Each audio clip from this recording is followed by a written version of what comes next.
Comment annoncer un cancer du sein à ses proches? Je pense que personne ne s'attend à faire ça à un moment dans sa vie.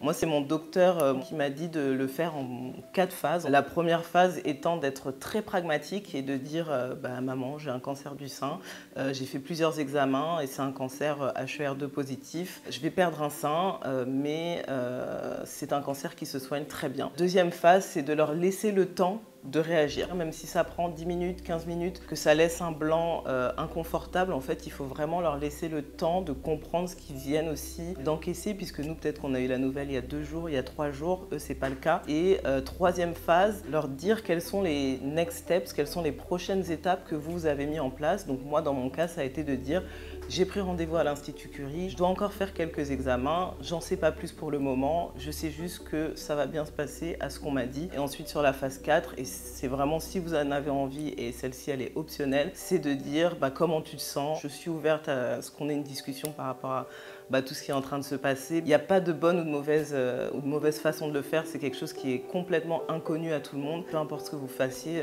dites-vous que de toute façon la personne à qui vous le dites, si vous lui dites, c'est que c'est une personne en qui vous avez confiance.